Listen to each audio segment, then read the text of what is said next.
have slain them.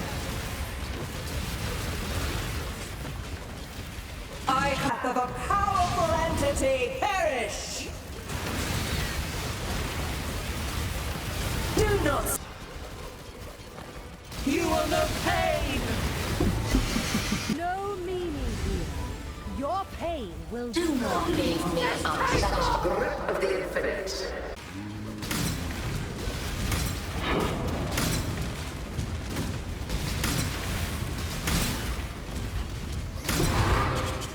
Do not leave me unsatisfied. Runner or spark. Did such a beautiful caress across my face. Hello and welcome exiles to my Hexblast Trickster Miner. Now, start off with the basics. Well, for this character, for the PoB, I went ahead and I did a note section trying to explain all the nitty gritty of what we're doing.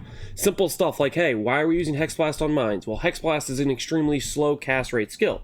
When you attach a mine to a slow cast rate skill, it overwrites basically the base cast rate and puts on the default mine cast rate, which pretty much means whenever you have a skill that's powerful but it's a slow caster, it's going to be really good with mines, it's going to be really good with traps.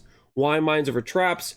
Well, the sequential triggering of the hits, it seems like basically Hexblast gets the 100% more damage, whereas traps don't, from what I can tell. I don't know, I haven't used traps, but I've had a lot of people coming into me and asking, yo, Hexblast is bugged, how are you using this? And I don't know, because Hexblast is working for me with mines, so there you go.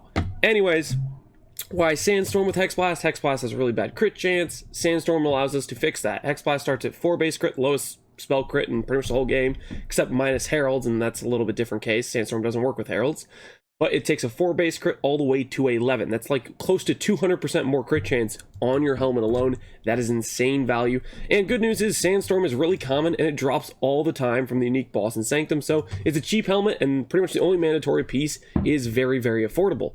And then on top of that, one other question I get a lot is why elemental curses? Why are you targeting lowering the elemental res of something?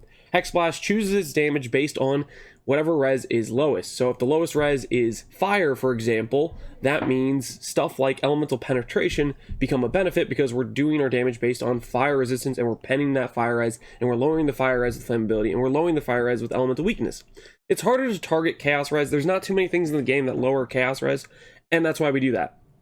There's another reason why on the tree you might look and you might see a this note here, chaos pen. If we're basing our damage based on the fire res, chaos penetration or penetrate chaos res doesn't help. But at the same like token, something like explosive elements gives penetration to elemental resistance, so we're penetrating that fire resistance. So hopefully that wraps up those sorts of questions. Those are some of the big main questions I get, and I figured I would answer that at the start. Other things I go over is, hey, what do you need to get this started? You need Sandstorm. That's the only unique required. I have Itziri's Step just because they're really nice for basically getting spell suppress into the build on an ES build, as well as they work well with the mastery for energy shield per evasion on your boot slot.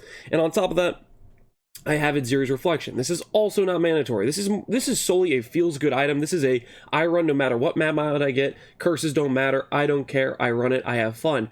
It's eventually, like if I really wanted to min-max this build, I would go for some Giga Juice Rare Shield. To be honest, that would be the strongest, basically, form of the build. I enjoyed Itziri's Reflection. It's a lot of fun. It's a good shield. But initially, just go with the Rare Shield. Go for something with a Fractured mod and Dense Fossil Spam, and you'll be set. You don't have to go for an expensive Itziri's Reflection. You can go for other options. Now, those are some of the mandatory key pieces, pros and cons of the build. We can run basically every single map mod in the game. If you don't have Itziri's Reflection, you have to be a little bit more careful about what curses you run because some might undercap you for res, depending on what your res situation looks like. We have really good DPS. We have auto-targeting enemies. You don't really have to think too much. Your mines will just start shooting everything. So it's pretty mindless in terms of mapping. Most of the time when I was grinding Sanctum, I was literally just looking at my mini-map and just running around and auto-clicking the skills, and the mines are just targeting everything for me. You'll see when I showcase later that's how it works. Freeze lock, basically everything but Ubers. So this is really good in Sanctum. All the guards get pretty much freeze locked, which means they can't really do damage to you, and it ends up just being an easy win. Evade, spell stress, trickster defenses feel very, very good. The only times I died on this character while mapping, and this is slotting in every single map, I didn't even look at the mods ever. I died maybe 4 or 5 times while mapping. 2 of those were to reflect with Frostblink, because a no-link Frostblink apparently does enough damage to kill my own character, so eventually I linked Void Manipulation to that, just so I wouldn't deal any damage with the skill, and I would no longer die to reflect. And then on top of that, the other deaths but outside of that were just absolutely insane mods and kind of outliers of me just standing still and tanking way more than I should. But ultimately, this is a very feels good defensive layer setup, and it just works pretty clean while mapping. Extremely easy Sanctum clear, all concept viable. We did 7 for 7 on Ubers. Basically 5 out of 7 we did our first try, and I took 2 tries to do Maven and 2 tries to do Exarch. The Maven kill, I would have done the first try. I'm pretty positive of it, but I was like doing this when I was like 4 or 3 hours past my bedtime after I'd been streaming 8 hours. I played it terribly. I think that one I would have done first try, and the Exarch one I just magnificently choked. Which it's fine. You can watch the stream for it. That happened yesterday if you're curious about watching me do on Ubers and see how they go. Also, Sandstorm Pro, very initial low cost Sandstorm helmet, all you need, and then plus that, the gear crafting is basically just buying some okay fractured mod, throw a couple dense fossils on it, slap it on your build, and you're ready to go. It's not very expensive in terms of gear cost, and it works pretty strong early on. It's budget friendly, and that's very nice. The cons are Uber slams and Exarch ball phase. Basically, they decided to make some of the Uber abilities have hits can't be evaded. I think this is extremely stupid to be like, okay, just one of the random main defensive layers in the game, we're just going to make that defensive layer not work in this content. I'm a little bit salty about it, but it's what it is. You just have to make sure you dodge out of like things like the Shaper Slam because it has hits can't be evaded, and your 90+% evade chance doesn't actually work there. And then Uber Exarch ball phase, I have no idea how to dodge this. I suck at that. And then mana can be a struggle in this build. This is the other con. I go over basically methods for solving mana, making it easier, but these are kind of your 2 biggest cons of the build. There's not too many cons. Running on every map mod, being cheap, being strong, stuff like that. The build has a lot of pros, a few cons. You just have to decide whether or not those cons are stuff you care about. All right, budget versus SSF friendly. Pretty much what I've been saying. It's pretty budget friendly. The gear, the early gear will still get you a very good build that can do T16s, no problem. And the SSF viability really depends on if you want to run Sanctum. Sandstorm is an extremely common helmet drop. It's like, I think a 50% drop rate or something. I've dropped like 7 or 8 Sandstorms myself already. Very common. Definitely you can definitely farm it on SSF. If you like Sanctum, that's great. If you don't want to run Sanctum at all, then it's not SSF viable. So completely depends on that. And also, if you want to get the min-max, like best version of build, you will have to try to grind and farm a Wither on hit Balance of Terror. This is a fairly common drop. It's not the most common drop. I've dropped maybe 5 Balance of Terrors. And of course, there is a 20 mod pool, and you're always picking 2 mods, and you're going to have to keep rolling that dice until you hit Wither on hit. I've dropped one myself already with Wither on hit, but you know, it takes time to farm that, and that'll be another factor of, if you like farming Sanctum, the build can farm Balance of Terror without Balance of Terror, and you can grind that up, but that's kind of up to you. Do you want to do that grind? If you don't, then not SSF viable. If you do, SSF viable. Basically, it's pretty simple. Solving mana. This comes down to pretty much, hey, early on in Presence Amulet, super cheap, basically gives us a free reservation space for our Blasphemy Aura, and then on top of that, you add in things like Anomalous Trap and Mine. This all quality gives reservation efficiency as well as reduced mana cost, and then add in minus mana cost onto your rings. These 3 things should get you pretty much settled as far as mana goes. As long as you have an Enduring Internal Mana Flask, you'll be basically set up until you want to go into the more expensive range of gear, and that's when you want to go for basically a rare amulet with Giga Damage, because in Presence isn't a very strong amulet ultimately for this build. It just makes the mana setup easier. Once you want to go for Giga Damage, that's when you start after looking into a 90% cost reservation multiplier on your helmet or an Enlighten, stuff like that. That's when the build gets way more expensive, but it's also getting your build about 50 to 40% more damage. It's a big damage upgrade, but it's something that you don't have to do. You can. I was running many T16s easily before I even did these upgrades with just the initial gear setup. Like, the build's pretty good on the low setup. Just know that this is when you get the big, basically, cost spike, because Enlightens are expensive, cost reservation, corruption is expensive, stuff like that adds cost into the build, and before then, the build's cheap, but when you want to get that big damage upgrade, these are stuff to look into. Also, I should note, there is a scenario where you soft lock on mana. Now, I'll show this in game really quick here. And the way it pretty much works is, if I, for example, okay, right now I'm not soft locked, so I'll illustrate I'm not soft locked. I throw my mines, and I can keep throwing them. What soft lock is when, say, I spec out of these 2 nodes here, and I say, hey, I want to do Saboteur nodes. This means I can throw up to 17 mines, but I actually don't have the mana space for that. So what will happen is, I will get to 16, and I don't have enough reservation space open to throw that 17th mine, which means essentially I have to wait till one of the mines expires for me to throw a mine again. This is only really an issue, like say you're in Sanctum and you chuck a bunch of mines over on one guard. That guard dies in the first couple mines. You don't realize it. You overthrow. You put another 3 mines there, and then they're all stuck there. And then there's another guard over here that you want to kill, but you're waiting for these mines to expire before you can start throwing mines at the other guard. That's where the issue comes into play. Simply put, the only reason I'm not using Saboteur right now is because it ends up getting me soft locked on mana because I have more mines that I can put down than I have mana reservation to reserve. And this is something that I think is specific to Hexblast, because Hexblast needs an enemy to target to trigger.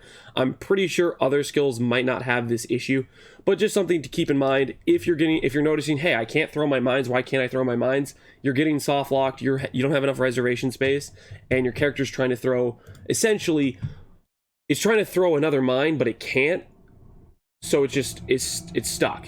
If you can throw over the limit of mines, then you just can cycle through them. So that's what that's all about. It's an important thing to know. You can play with your mana being soft locked. I did for the majority of my character. It's just a little bit annoying, but something to keep in mind. If that annoys you a lot, then you need to invest into a little bit more reservation. You might need to pick up charisma earlier on in the tree. In this tree, I don't pick up charisma until literally level 96, because that's when I made the switch to a rare amulet. It's something that you got to basically make that decision for yourself. Do you want to target getting basically the mana fixed earlier? If you prioritize it, you have to drop some damage to do so, or drop some defenses to do so. Either of which we have plenty of, so you can afford to do that.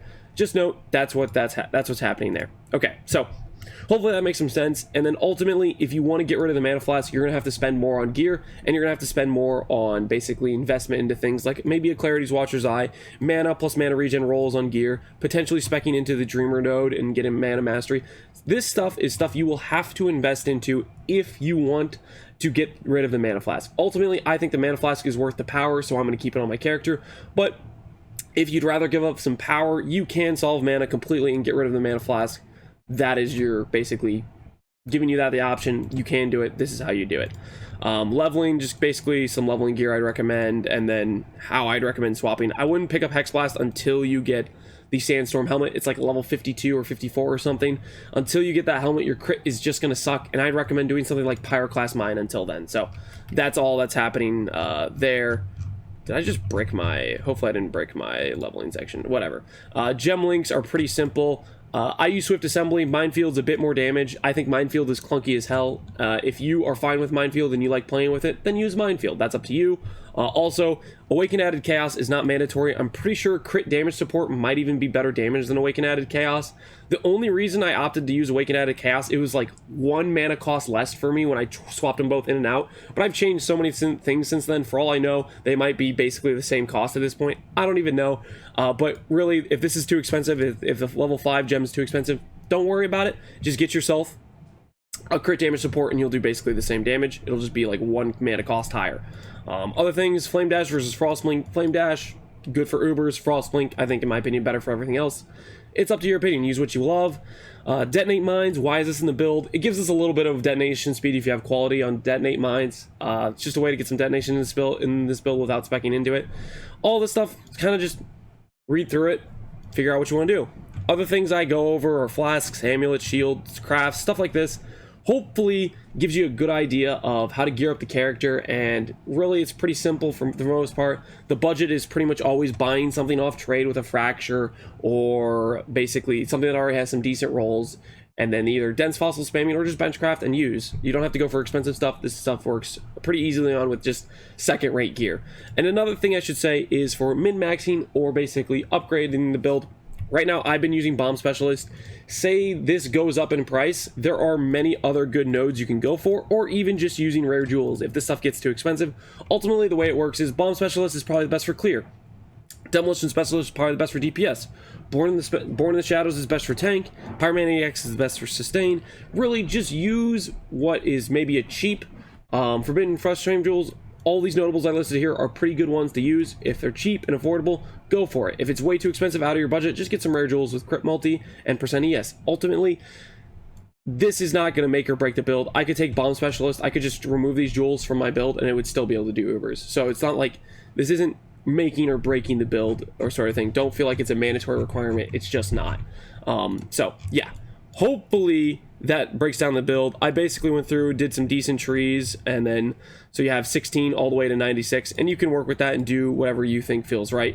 Things like potentially earlier on when you're just leveling, go for the elemental nodes maybe instead of the ES nodes. Wait to do these nodes until you're actually got some ES evasion gear, stuff like that. That's important to consider when you're going through leveling, but just make those decisions on the fly how you will, and hopefully you have some fun leveling the build and playing the character. That's the PoB, that's how the character works. And now I want to go ahead in game and give you just one last showcase of the character, doing a Drox real quick here, just to give you an idea. Hey, what does the build look like while playing it, while mapping it? And for the record, I guess I should do a slash deaths to be like transparent. I died about 10 times in the campaign, about 5 times while mapping, and then the rest of the deaths are from when I did all 7 Ubers, and I did a lot of them twice.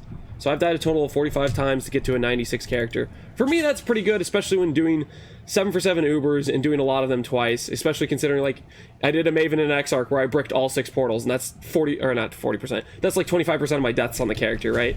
In such a small time frame. Ultimately, this character, you'll see that pretty much... Oh, I get sucked in. I was like, what the hell is happening? Why is my character not working? Okay, confirm whatever this is, store the room, no big deal. You'll see that this character is basically just, the mines auto-target, you throw them out every now and then you erase bosses, you go in, boss fight, and whenever you're about to do damage, you just cast Despair. It's basically a 10-second, think of it as a 10-second Divine Blessing, and you just cast it occasionally. It's not like a thing you have to really worry about too much. But everything else is just basically hold down the left click is normally what I do for detonate mines, and or hold down left click and then press whatever your mine button is, whether you have it on your keyboard or on your mouse, and then the mines will get thrown out, and then the rest of the map clear just is again just a matter of shield charging, frost blinking around, tossing out some few mines, and then they hit pretty much everything within your screen. Basically they'll target, auto target whatever packs need to be hit, and then you can go on and move on. Check to see if there's divine orbs. Nope, you know, you always have to check every single time. So anyways, this is just very much what the character looks like while we're going around mapping, and so the character I use to grind some Sanctum, and I'm working my way towards hopefully the next build. I'm gonna wait to reveal that depending on what I theory craft up. I have some pretty good ideas. Hopefully you'll like them, and hopefully you enjoyed this character. Ultimately, this character to me is extremely strong, especially on the low gear end. This is the sort of character I would probably even consider league starting as a very strong league starter, and simply just starting as Pyroclast mine and then swapping into Hexblast. We'll see if Sanctum goes core. We'll see if we get Sandstorm in future leagues. If we do, this character will be amazing in future leagues. Hopefully you've enjoyed the video. As always, thanks for watching, Exiles. Take care. Peace out. Have a good one.